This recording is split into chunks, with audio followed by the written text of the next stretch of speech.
But I think, hey, we're going to talk ratings, I believe. Oh, are we back on the air now? AEW Dynamite on TBS, August 23rd, 2023. Jim, the overall number? I'm going to write this down. On TBS, AEW Dynamite was watched by 870,000 viewers on average. Is that within like what, 2,000 or 3,000 of the previous week? And it's in a way, it's almost amazing that they're getting almost the exact same number every week now. Number one, it's amazing because how do they talk 870,000 people even into starting this program? And secondly, how does nobody even go on vacation anymore? It's the same number of people every fucking week. Okay, 870,000 for this thing, that was a fucking gift. But the question is, where'd they start and where'd they end up? Well, they started at 8 o'clock, 8 to 8:15 p.m., quarter one. Kenny Omega and the Young Bucks, it's not even a match, and the Guns and Juice Robinson and Jay White and Takeshita and FTR all brawl all around. And MJF's sit-down interview with Renee Moxley Good, 961,000 viewers. Jeez, oh, Pete, that's a bigger number than they've been starting with. Curiosity for Wembley Stadium, potentially? Why would, was there something interesting advertised for this program and they just didn't do it? Or why would they get a good tune-in number? Who knows? What was on beforehand? How's the Big Bang doing these days? I'm not sure. Again, the big news in wrestling was Terry Funk coming into this, but I don't know how many people would tune in just to see if any mention was made of Terry Funk, and they did have a graphic up on the screen.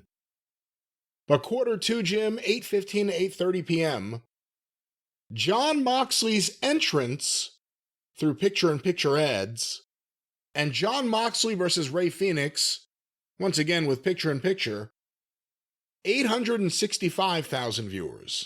Ouch! So, that is atypical and unlike the last few weeks where, again, we said, for the first hour or so, they were pretty static, pretty standard, and then they started dropping, but 100,000 in the first 15 minutes, not a good choice of a mess to have, in your first opening segment. So they lost 96,000 to be precise. How many fans did the Young Bucks drive off last week at the end of the show? I think it was about 200,000, wasn't it?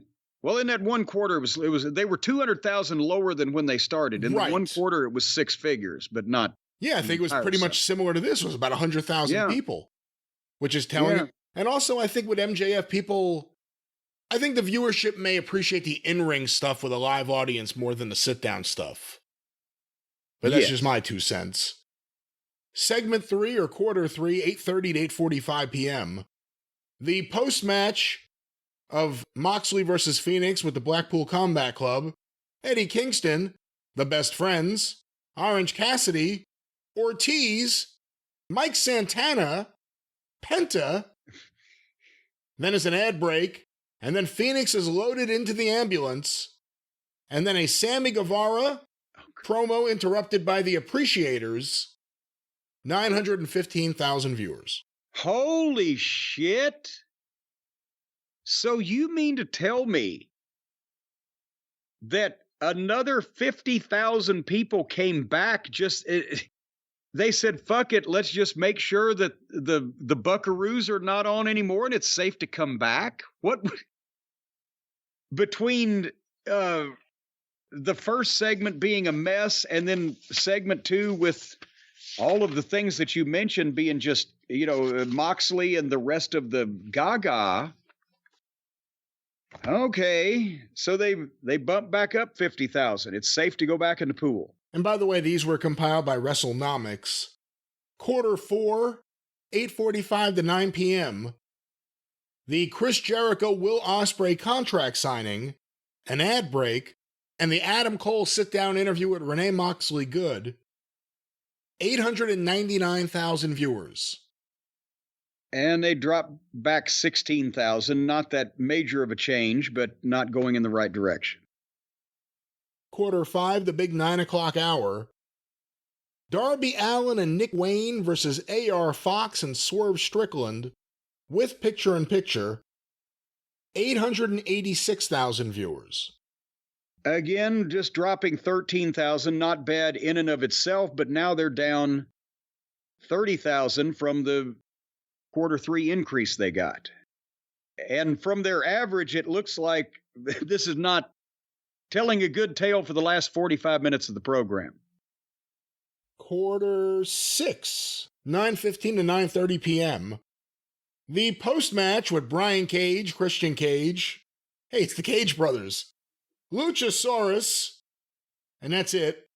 And then the Young Bucks FTR sit-down interview, an ad break, the Britt Baker, Tony Storm, Hikaru Shida video. I forgot there was something like that in there. And a Ruby Soho inset. 855,000 viewers. Okay, so the Buckaroos came back and people said, oh shit, we thought we were done with it. And here went another 31,000 people. Now they've lost their 44, 55, they've lost 60,000 people in 3 quarters. And again, the average tells me that we've got further to fall. And I remind you, we also have a 5-minute overrun, so we'll get to that as well. Q7, 9:30 to 9:45 p.m. Ruby Soho versus Sky Blue with picture-in-picture. The Roderick Strong and Kingdom promo. And then the Acclaimed and the House of Black have their confrontation leading to the return of Billy Gunn. 848,000 viewers. You know, I'm surprised that I'm not more surprised because they only lost another 7,000. That's staying remarkably consistent throughout the program at that level for this quality or lack thereof of a television show. Well, finally, the main event, Q8, 9:45 to 10 p.m. with an overrun. The Hardys entrance, an ad break, and then the Hardys versus Aussie Open with picture-in-picture. 759,000 viewers. Huge. That's where it comes. 5-minute overrun with MJF and Adam Cole coming out for the post-match, 776.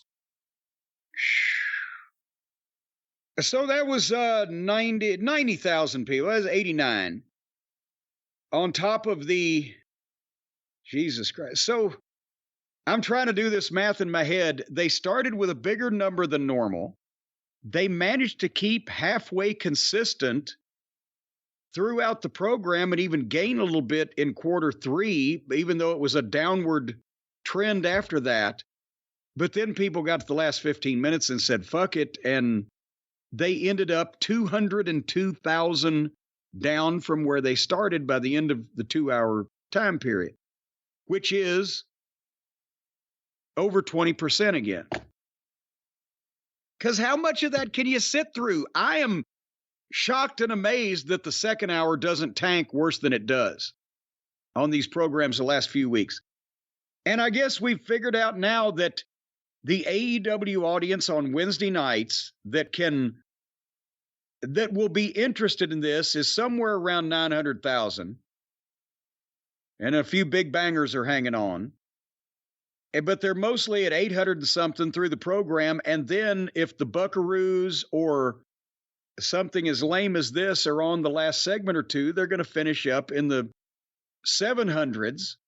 And they've lost 20% of their audience. Or you go to Saturday night and they're not going to start with a big number, but they're probably going to hold the number that they've got. And sometimes they increase in the middle, depending on where Punk is placed. But they don't, while they don't lose any viewers and sometimes gain by the end of the program, they start out and generally finish up 300,000 below Wednesday night because of the difference in Wednesday and Saturday. So, good God, somehow, some way you could take the talent rosters of Collision and Dynamite and the time slots, and you could get rid of half the shit and make the other half actually good if you tried hard enough, I bet. The question is, what part needs to go? Well, that is a question we will answer not now. When? If we'll answer it, then that means that we know more than everybody else because nobody can figure that out. How do you fucking do something acceptable with they've got Drek and they've got talent. They've got attributes and they've got detriments. There's good and bad. And if they could just do more of the good stuff and less of the bad stuff, they may be able to put something together on one night of the week that would please everybody, that would get numbers, ratings, that would have actual legitimate talent having matches.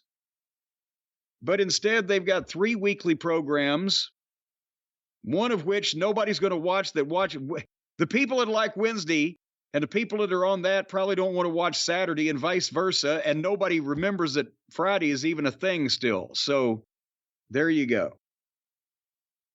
Travel us through some time so we can, I can go back and crib up on SmackDown.